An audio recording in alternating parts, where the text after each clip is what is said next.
ગુજરાતની અંદર વર્ષો પહેલા પાટીદાર અનામત આંદોલન થયું, પરંતુ એ મુદ્દો હજુ પણ ગુજરાતમાં સળગી રહ્યો છે, કારણ કે આ જે આંદોલન છે તેમને હજુ સુધી કોઈ ભૂલ્યું નથી અને એ જ મુદ્દો હવે ફરી એક વખત ચર્ચામાં આવ્યો છે।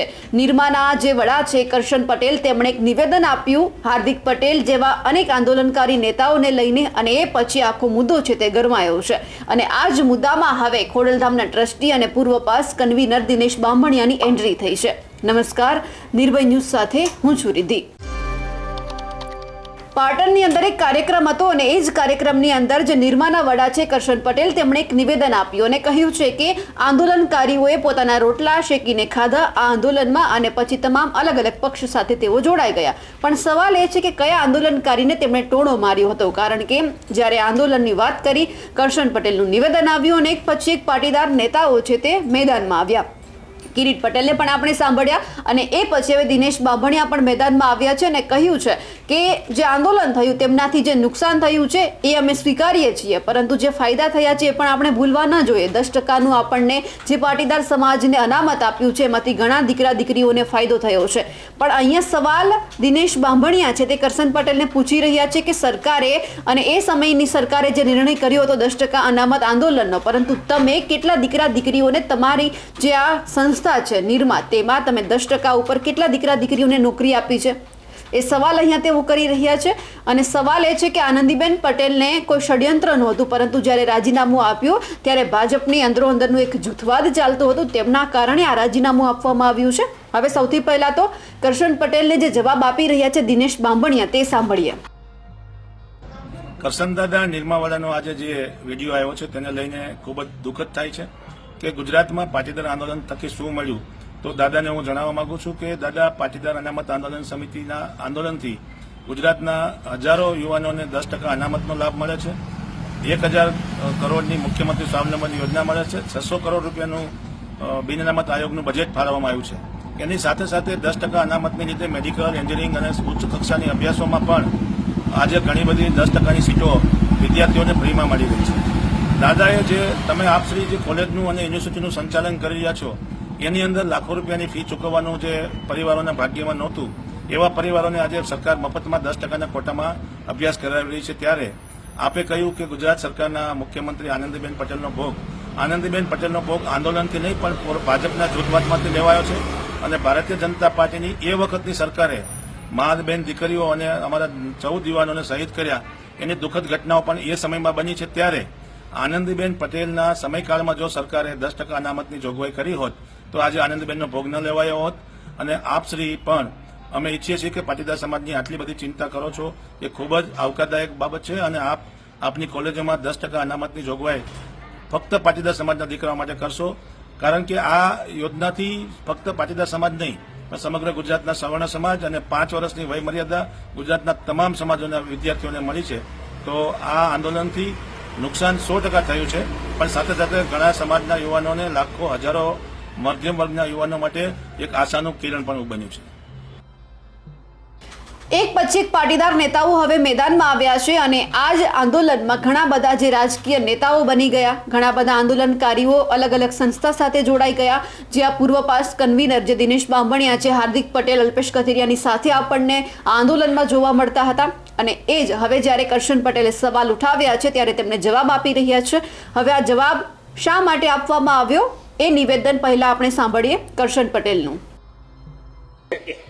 અમારો સમાજ છે એ પાટીદાર સમાજ છે અને પાટીદાર સમાજ એટલે ખેડૂત, અને ખેડૂત એટલે કોઈ દિવસ ખેડૂતે કોઈની સામે પોતાનો હાથ નથી લંબાવ્યો, એને હંમેશા કોઈને કંઈ કંઈ આપ્યું જ છે।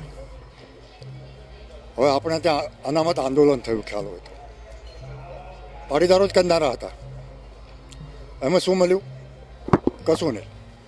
આપણા યુવાનો શહીદ થયા અને જેમણે આંદોલન કર્યું હતું એમણે એમનો રાજકીય રોટલો શેકી ખાધો। એટલું જ નહીં, પાટીદારની છોકરી અને એ બી લેવા પાટીદારની છોકરી CM તરીકે હતી, એને જવું પડ્યું।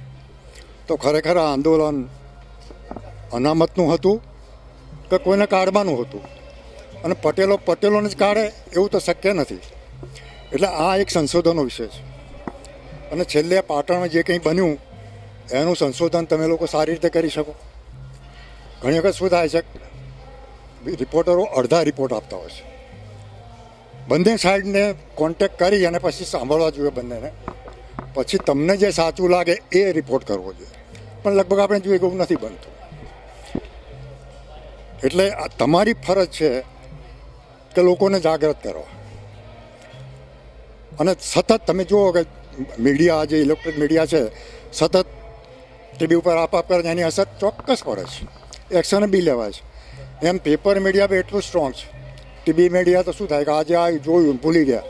તમારું મીડિયા એવું છે કે પેપરમાં કાયમ રહે, આજે વાંચ્યું 10 દિવસ પછી એ વંચાય, વર્ષ પછી એ વંચાય, ઘરમાં પડ્યું રહ્યું હોય ગમે ત્યાં સુધી વંચાય. એટલે એ સ્ટ્રોંગ છે. અને તમારે એ જે તમારી ફરજ છે કે ધર્મ છે જે કંઈ ગણીએ એ બધી એ રીતે ઈમાનદારીથી વર્તવો જોઈએ. કોઈના દબાવમાં લખવું કે કોઈની દાદાગીરીથી બસ થઈને લખવું એ તમારો સબ્જેક્ટ નથી. હંમેશા પત્રકાર કોઈનાથી ડરતો નથી, ડરશે પણ નહીં. અને સ્વતંત્ર તરીકે આપણે જોઈએ કે દુનિયામાં વોર ચાલી રહી છે, ત્યાં મરવાનું જ છે, છતાં પત્રકારો ત્યાં જઈને ત્યાંનો ગ્રાઉન્ડ રિપોર્ટ લોકો સુધી પહોંચાડે. ખરેખર આ બધી વસ્તુઓ પત્રકારોનો બી ધન્યવાદ આપવા જોઈએ કે પોતાની જાતની પરવા કર્યા વગર આવા સમાચારો લોકો સુધી પહોંચાડે છે. ધન્યવાદ. હા, બહુ દુઃખદ ઘટના છે.